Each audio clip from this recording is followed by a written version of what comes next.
talking about sequences. We talked about arithmetic sequences. We talked about geometric sequences. And now I'm giving a really ugly example. I said, suppose that the nth term of a sequence is given by this crazy rule. 1 plus the square root of 5 over 2 to the nth power plus 1 minus the square root of 5 over 2 to the nth power. And I said, let's compute a sub 3. And so what does that mean? It means 1 plus square root of 5 over 2 to the third power plus 1 minus square root of 5 over 2 to the third power, right? And so what that means is I have to take big, ugly fraction and multiply it by itself 3 times.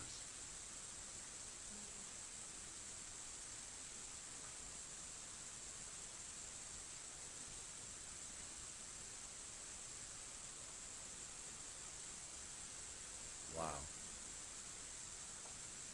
This is what it means, right?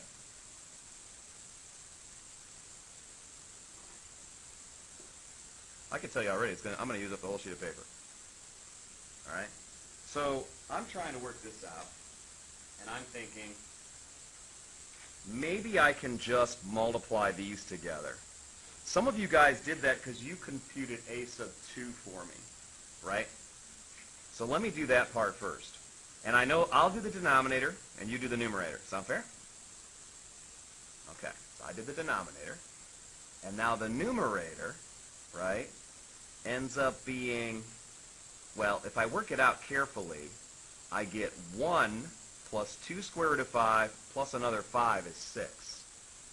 So I get 6 plus 2 square root of 5. Was that too fast, or can you guys do that? Thanks for answering, guys. I really appreciate that. That's what I did. Does that make sense? 1 plus 2 square root of 5 plus 5, so I got that. Is that okay? Really? That's okay. That's nice.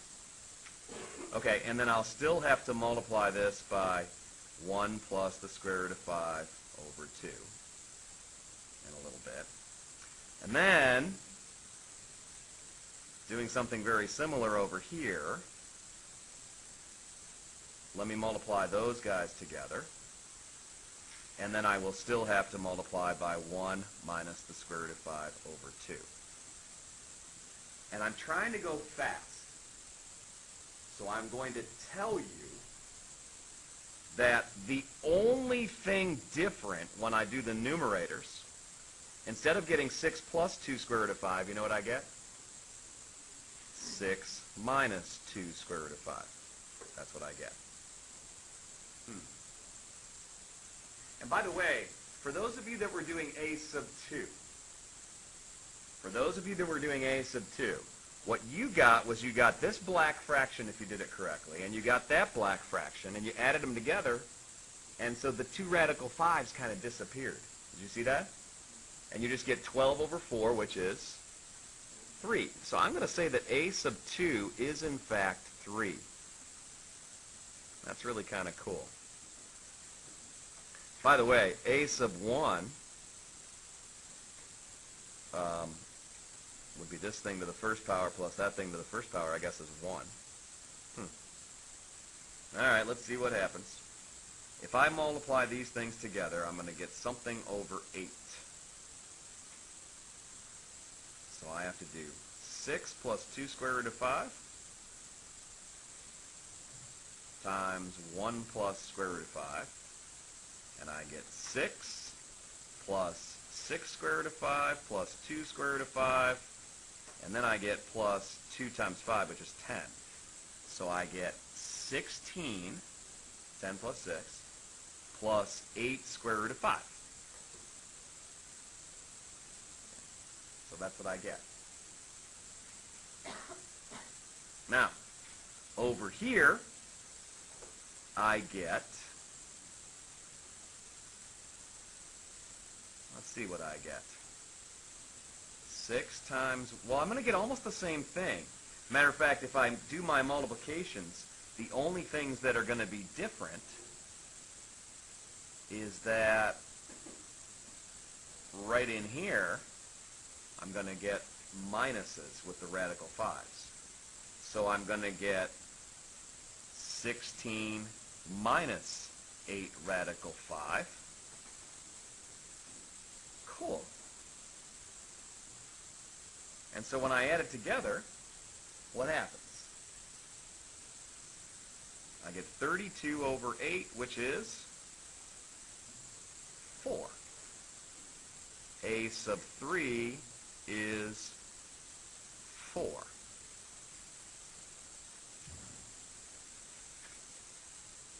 And what I'm going to tell you is that notice that a sub 3 is the same as a sub 1 plus a sub 2.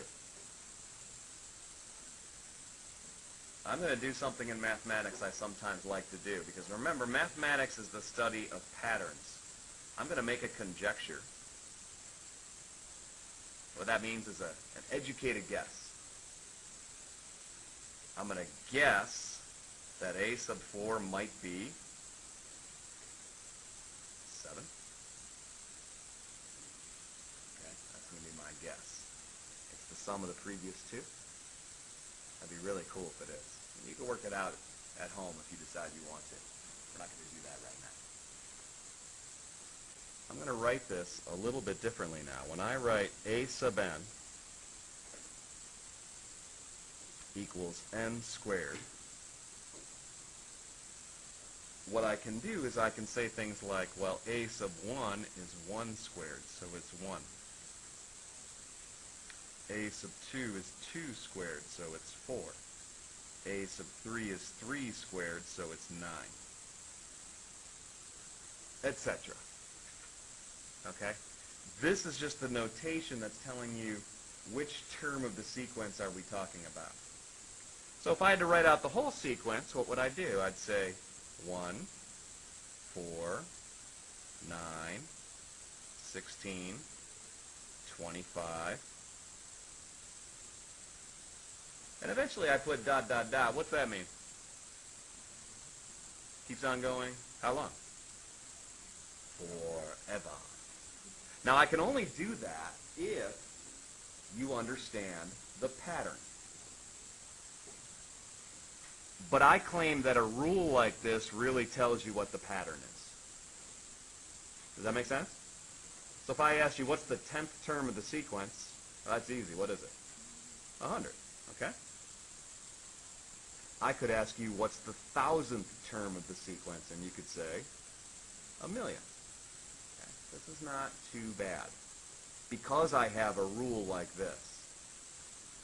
Okay? But getting a rule like that is the trick.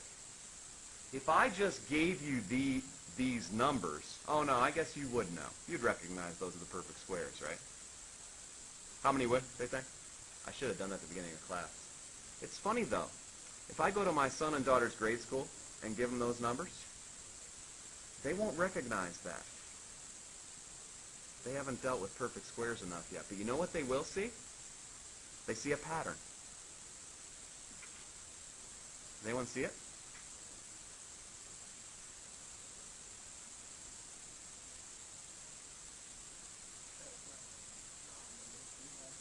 Yeah, this is plus 3. This is plus 5. This is plus 7. This is plus 9. You guys see that? You throw that in a grade school and say, what's the pattern? Kid's going to come up with that. They do all the time. It's beautiful. Beautiful. And actually, it makes sense, because there's 1.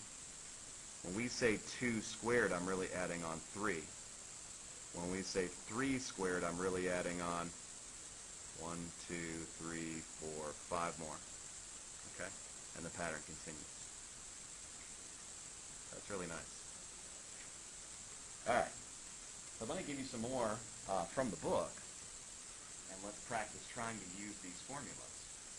So, let's see. How about something like number 2?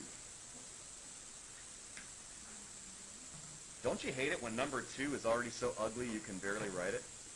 How do you, or read it? How do I read that? Well, D sub j instead of A sub n. What's the input that tells me which number term I'm on?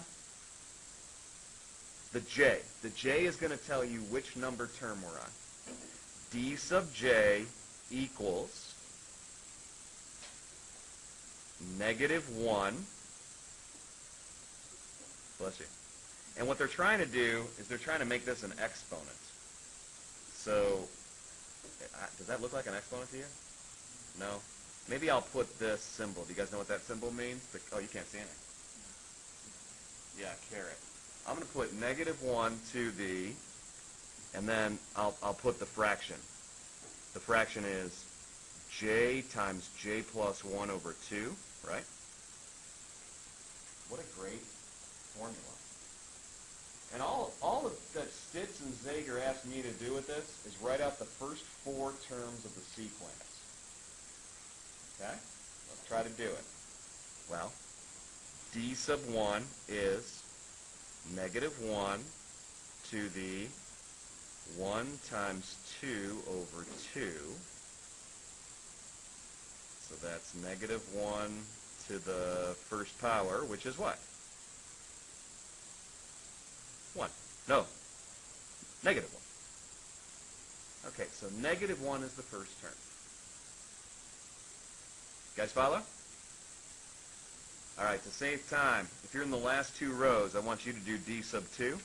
If you're in the second row, want you guys do D sub 3. And if you're in the first row, I want you guys to do D sub 4. And let's see if you can come up with it. I'll pause while you guys are working. -1, -1, 1, 1. Okay. So, I guess, do you guys see a pattern? Not yet, maybe.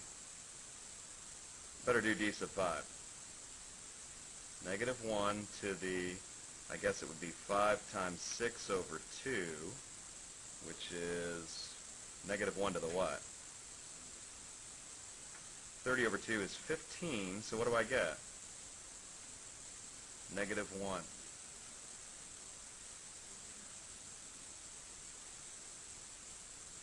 We know that, yeah, anytime we get an even in there, we end up getting a positive number, and anytime I get an odd exponent, I get a negative number. What do you guys think D6 is going to be? No thought. All right.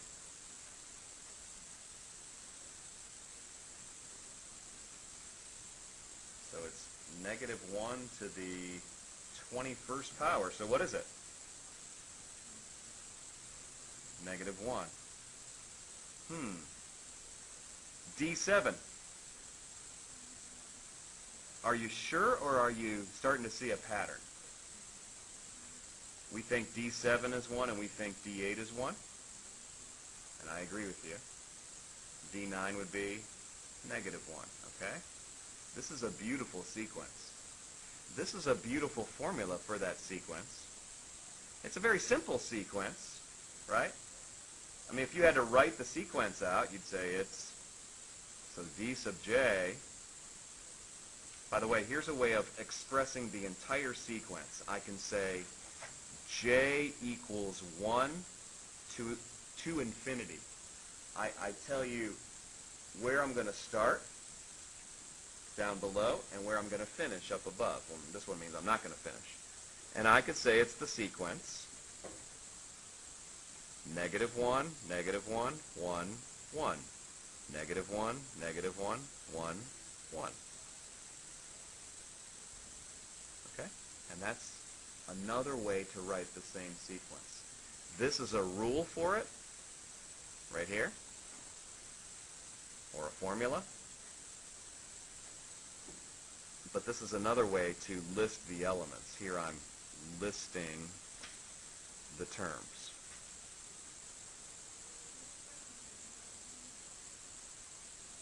Yes. This says I want to talk about the sequence D sub j. And the way you read that is, as j goes from 1 to infinity. That's how you read that. Okay? So I can ask you guys just what's the third term, and if you have a formula, then it's easy. But sometimes you don't. You guys follow?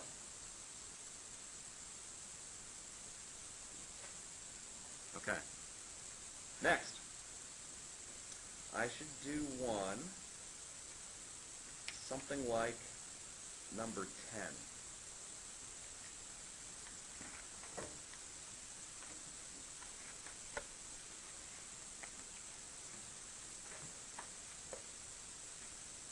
But maybe before I do number 10, I'll do something like number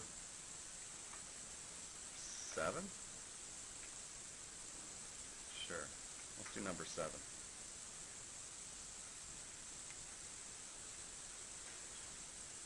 I better stop and pause here and save this. Oh my gosh, it's so slow. All right, but back to this. Well, for those of you that may want to go into computer science someday, the opposite's true. This is helping you for it. Okay? Getting you used to the idea of sequences is important. So, what this is an example of, okay, this is a kind of a different idea. This is called, let me just write that down. This is an example of a recursive definition.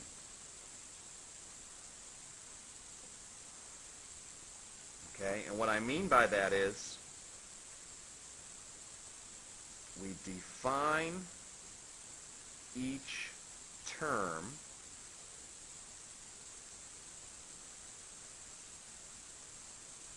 by looking at previous terms. Okay. So, we know that a sub 1 is 3. Once I know that, and I have this rule, I can compute a sub 2. How do I do it? Well, I need the rule. an plus 1 is equal to an minus 1. Okay? So what I can do is, as long as n is bigger than or equal to 1, I can plug it in. So for example, let n equal 1. If I let n equal 1, what would this say?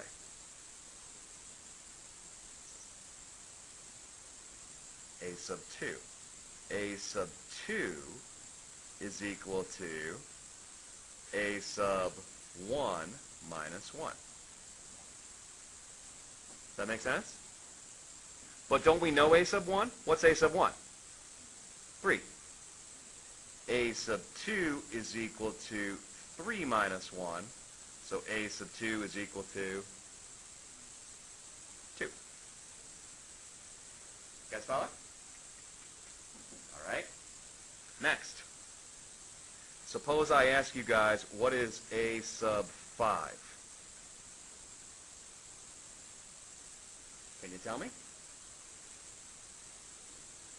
What's that? You're too fast. How'd you do it? You did all of them. So in order to get a5, the formula tells me that's equal to a sub 4 minus 1. But I don't know a sub 4 yet, do I? Right? So you kind of have to get them in order. A sub 4 is equal to a sub 3 minus 1, and a sub 3 is equal to a sub 2 minus 1. Oh, but we know a sub 2 minus 1, right? So this is 2 minus 1, which is 1. And once I know that that's 1, this is 1 minus 1, so a sub 4 is 0. And now that I know that a sub 4 is 0, I could say that a sub 5 is negative 1.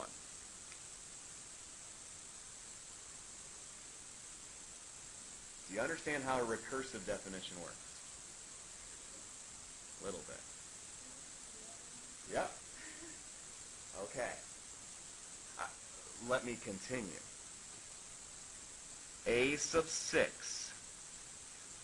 According to the rule, the recursive definition, what does a sub 6 have to equal?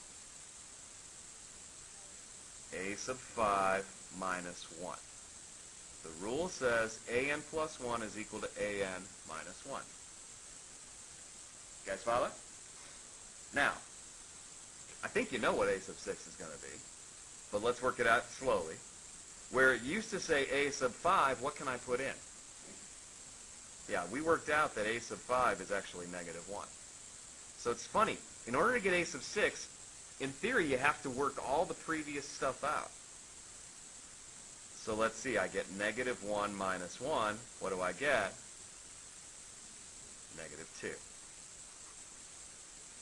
What's a sub 7 going to be? You know it's going to be negative 3 because you see the pattern. Sometimes we see the pattern. If I asked you guys what's a sub 10 going to be, you could figure it out.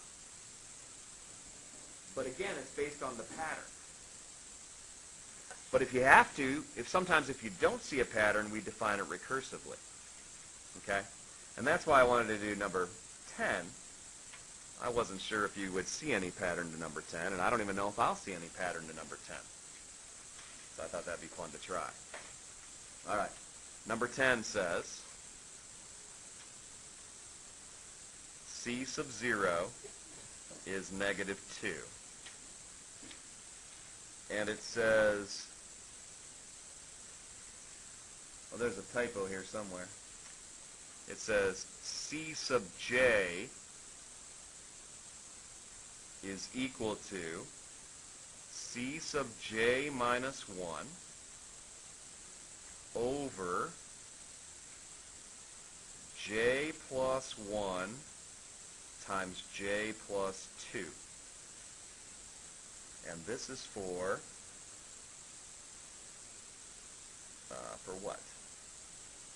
Well, it says m, but that's a typo. It should say j bigger than or equal to 1.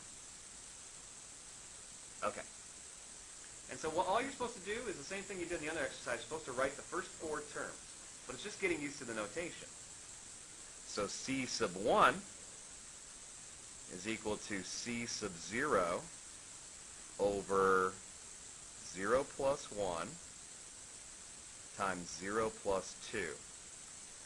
Oh, I went through that a little quickly. Does that step make sense to you guys? Why did I use 1 for j?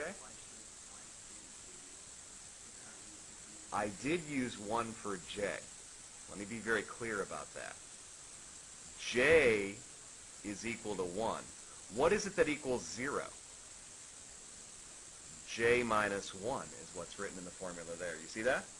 So yes, I did let j equal 1 to write this out.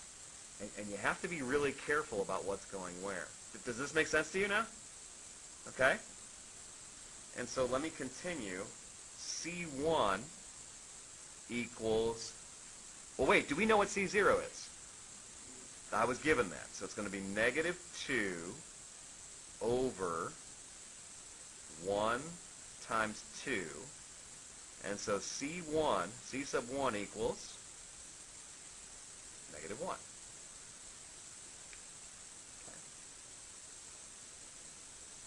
Now they said just find the first 4 terms of the sequence. So I guess what I would like to do is I would like to find C sub 2, and I would like to find C sub 3. How about, go ahead, Emily. Why did you put 0 in for j when j is actually, like I understand that the Oops, I screwed up. Alright, definitely. Thank you for shouting at me, because that's wrong. That's all right. Stitz had a typo when he put an M here. I had a typo because I said J is 1, but you're right. This is incorrect. This should be 1 plus 1, and 1 plus 2. All right, so we're going to get a different number, aren't we? So we're going to get negative 2 over 2 times 3. And so what do I get? I don't get negative 1. The 2's cancel, and I get negative 1/3. Okay, so that's C sub 1. No, thanks, you guys. I missed that. That's what you're asking, yeah. But I was looking at the other part. I'm like, I did it right. But I missed that. Okay. So now what do we want to do? We want to compute C sub 2. We want to compute C sub 3. Does the order matter? Oh, yeah? Let me do C sub 3. C sub 3 is going to be, so what am I putting in for J? I'm putting in a 3 here, right? So it's going to be C sub 2 over, and let me do this correctly now, over what? What's J plus 1? 4, and J plus 2 is 5. But now do you see the issue? We don't know C sub 2. When you have a recursive definition, you have to do it in order. Okay? Recursive definition, you have to go in order. All right, so C sub 2 equals, well, we know it's going to be C sub 1 over, again, I'm putting a 2 in for J, so it's 2 plus 1, and it's 2 plus 2. So let's see, C sub 1 we already did. It's negative 1/3 divided by 3 times 4. This is awful. It's negative 1/3 divided by 12. Does that make sense to you guys? So far? So it's negative 1/3 times 1/12. And so what is C sub 2? Negative 1 over 36. And now I'm ready for C sub 3. C sub 3, maybe the way to write it is, it's negative 1 over 36 times 1 over 4, 1 over 5. And so I'm getting negative 1 over 720, huh? Cool. 3, 36, 720. It's always negative.